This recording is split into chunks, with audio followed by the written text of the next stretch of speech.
Zed in Life is brought to you by ZN, the OG digital agency in Brussels.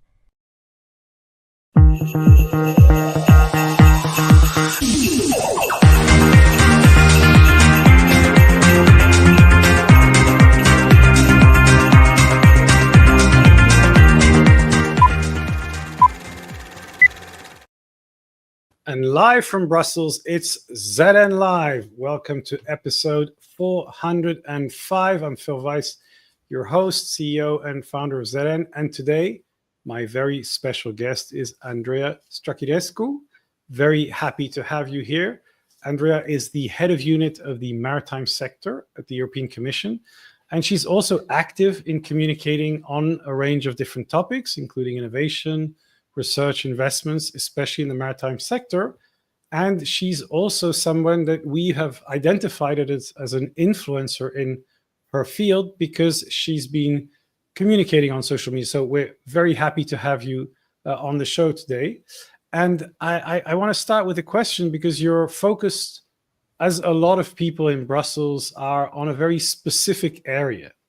So how do you approach your content and your audience from your personal perspective and also from the organization's perspective? So how do you find your audience and how do you decide on your content? Yes, thank you very much, Philip. Good afternoon, everybody. Thank you for having me. How do I communicate? It's for sure that it's related to the field of activity, as you rightfully mentioned, innovation, investments. There is something that comes, I think, for these two specific sectors linked to opportunities for a better world, opportunities for development, which I think people appreciate. Because all of us, we want to live in a better world and to have a contribution. So I work for the Commission, and for sure that I'm keeping the rules that we have at the Commission level.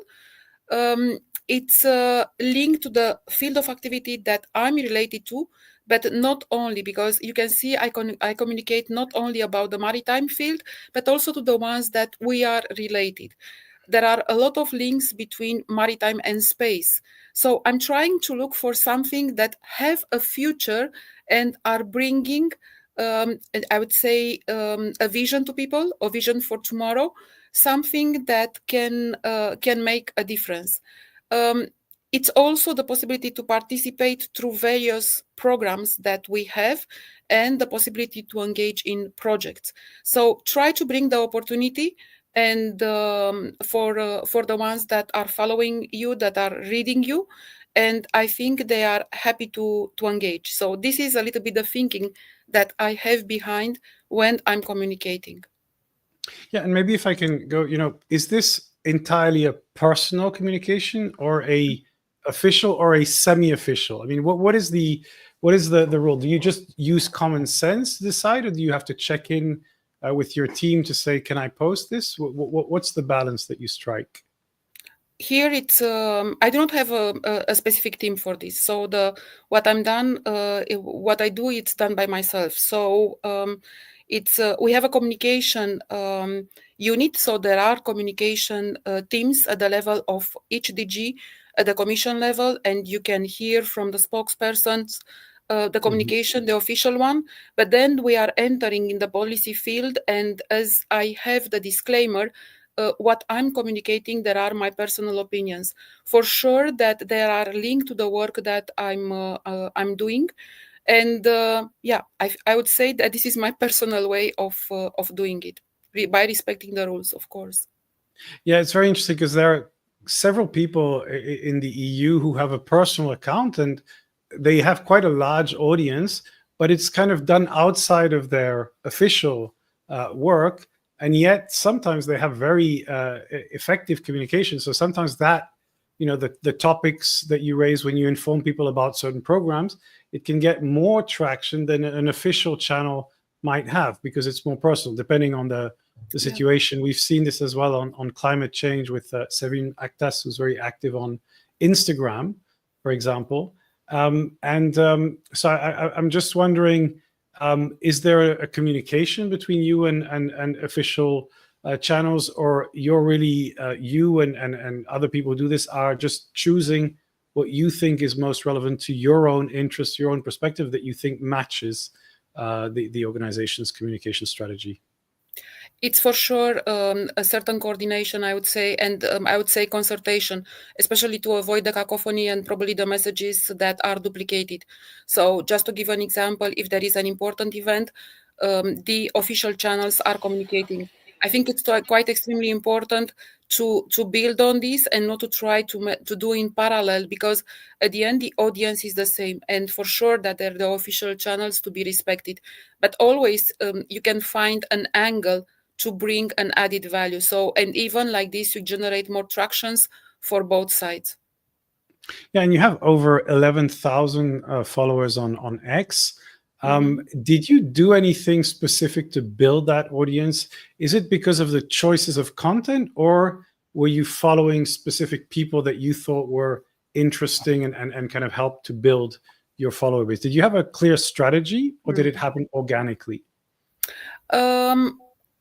I think it's both.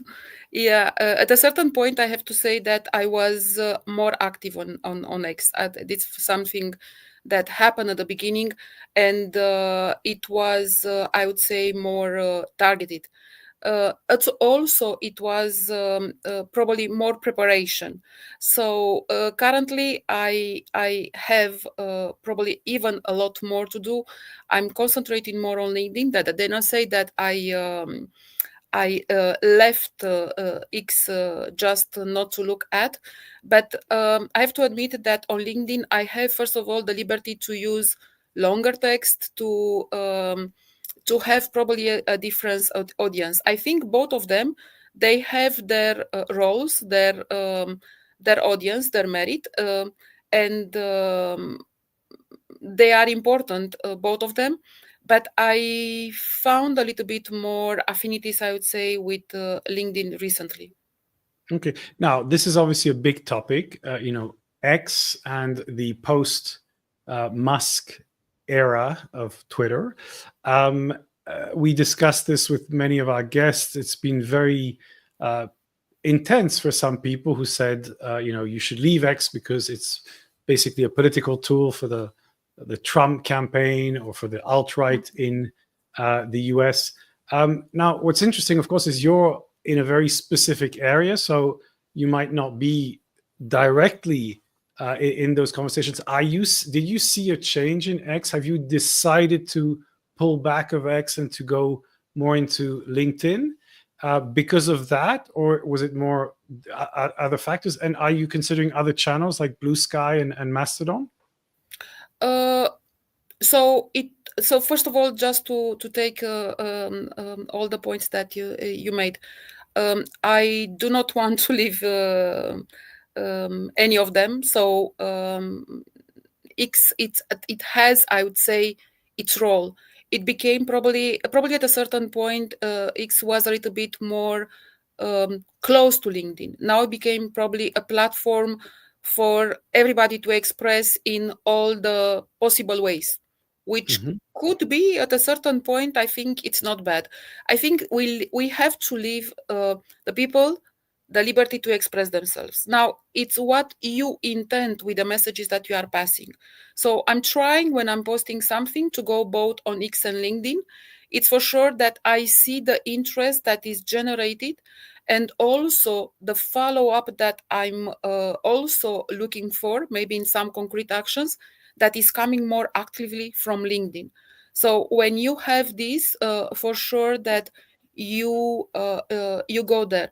Nevertheless, I think that even LinkedIn evaluated in a way, in some way, sometimes it's how could I say? It goes probably in some direction that X was going. So I think all of them, there are live animals. So we need to see what is the most appropriate.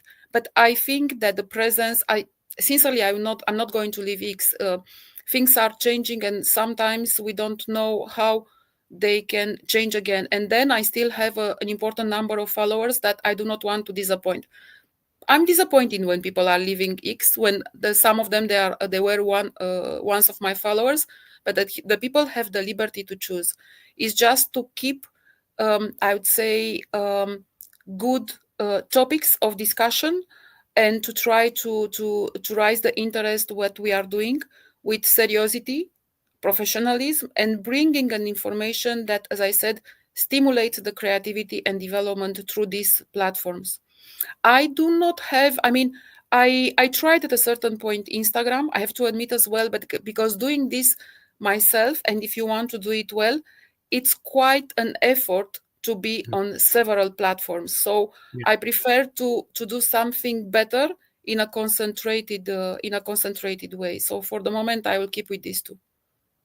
Yeah, we've observed that in the last few months, there's been a big surge of Blue Sky users, especially in Brussels. So it's kind of interesting to see how that will develop. It's not fully mature yet, but there's this, movement from one channel to the other one. Have you moved more towards LinkedIn in recent months or recent times compared to X? And has that just been the reaction to what you've seen, or were you saying, I'd like to try to get better conversations on LinkedIn? What was the reason behind that? I think it was the second one. So trying to get a better conversation on LinkedIn, because it's also seeing a little bit when you are posting something, what is the reaction and what it generates. So I think that probably, as you said, X for the moment was a little bit abandoned for this type of exchanges.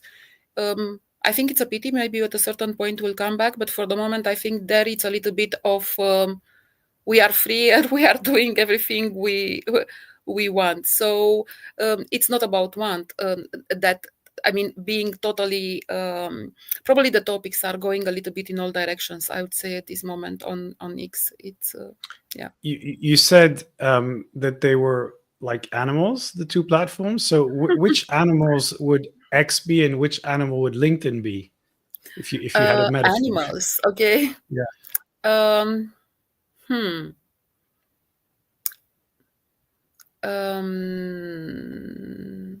I don't know, sincerely.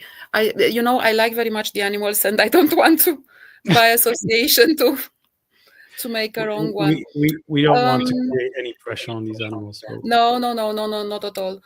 I think, as I said, I found a little bit probably in looking at the topics that are exchanged a little bit probably. I cannot say more seriosity. Yeah, sometimes in the topics and the things are coming with the answers, a little bit more seriosity. It's a little bit craziness sometimes on LinkedIn as well, but in X, it's a little bit like a volcano. Let's say, not an animal. Yeah. Good. So the volcano, that's a Yeah. good Yeah. metaphor as well.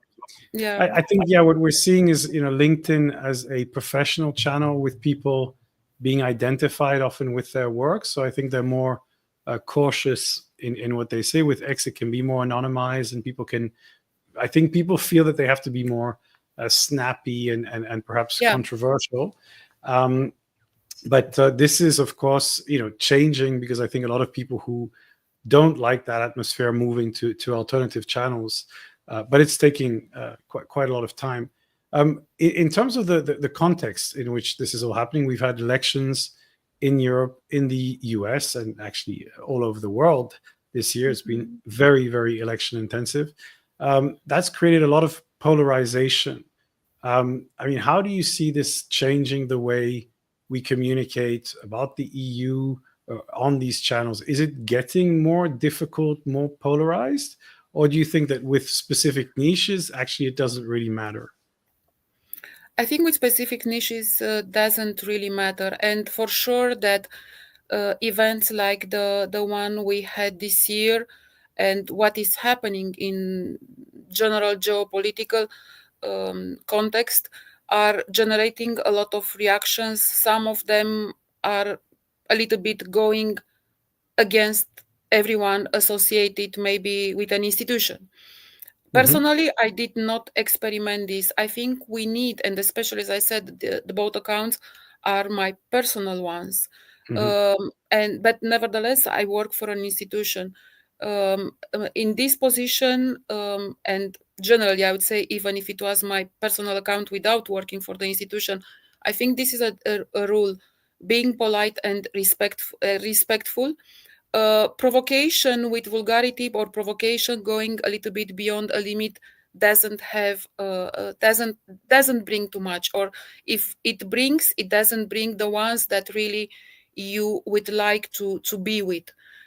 When you are posting something, in my case, I'm thinking of bringing value to the ones that are reading the post, and also creating a community, a community that can find something useful. So maybe there are unwritten rules that have to be respected. Now, there is a lot of speculation when events these are happening, and there is a lot of provocation. There are a lot of affirmations that go in all directions. And probably it's a little bit, I would say, by the concentration of events that took place this year, and they generated like, I would say, an avalanche, something coming bigger and bigger.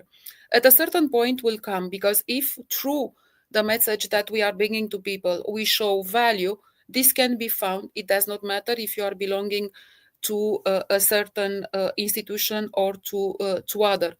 It stays for sure that in everything there is an angle that it comes as well. The general policy that is going to happen at EU level, at country level, and all the things that in a way are, of other are influencing on a specific times. So there is a combination of this. But if you keep, I would say, your things, and not that you are interested to communicate about, and not entering in the fire, if I can say, okay, you can cross over in a decent way. Because yeah, it seems that the times are a little bit complicated currently, and sometimes through the position that we have, we cannot change them. Now, depends how is the position that you take and what you want to work about and to communicate about. Being positive and trying to build something, I think it supports everybody, and people are appreciating this. Entering in a debate that does not bring anything, but just controversy and more irritation, it's not something that it's constructive and has a positive impact. Yeah, very, very interesting points. And I think, you're sharing information that I think is people find interesting when they're working in this area or on the topics that you cover. Now, as you said, we're in a moment when there's a lot of information, and a lot of that information is wrong, whether it's disinformation, misinformation, and it can be wrong not on purpose, but just because the facts are not correct. So how do you help your audience navigate through this disinformation? Do you try to, put only information that you've really checked thoroughly, or what is your philosophy, and how do you think people should navigate this very difficult environment? Yeah, it's for sure it's not easy, and through the way that I'm communicating, I think it's more factual. It's there are things that are stable and not controversial. On a general matter, as you said, misinformation, disinformation. In our days, we have a lot from this, but in the same time, we have an advantage that probably the ones before us did not have: a lot of sources of information. So I think what's extremely important, and this is probably for everybody, to try to read, to get informed yourself, not probably to rely one single source. And I'm not expecting, as I said, that I'm not expecting that the ones that are reading something on social media are basing themselves on entirely on this. But this is something probably that has to come with a little bit of experience, with a little bit of I read this and was not true. It's also not spreading the misinformation, disinformation, that is extremely important. So when you are not certain about something, do not react to this. Read and try to read something else. So through my post, sincerely, I'm not entering in controversial things, because I think these are something that we led to maybe to journalists. I'm not a journalist. I'm trying through what I'm posting to bring information that has value, as I said, through various programs that we are working on, and also opportunities that exist for companies to grow in Europe, to make business in Europe, to make money in Europe. So in the controversial part, as I said, I prefer not to enter, but I read in multiple places because I'm a human being, and for sure that we are thirsty for information, not to be forgotten this. Absolutely. When you meet young people, students who are beginning their career, Yeah. either at the commission or in communication, what is your advice to them, and especially for 2025? To read as much as possible, to try to inform themselves, to try to first of all, to look at the past. There are a lot of things that we can learn from the past, and then reading multiple sources, you can make an opinion about the future, and not to trust on one single source of information when they are making an opinion. And I think probably they are the ones that there are the most digital among us. So they were born with a screen in front of them, most of them.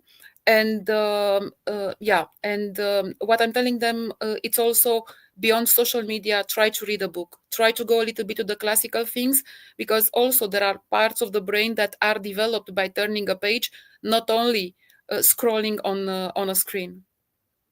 Very good. So that brings us to our recommendation. So roll jingle.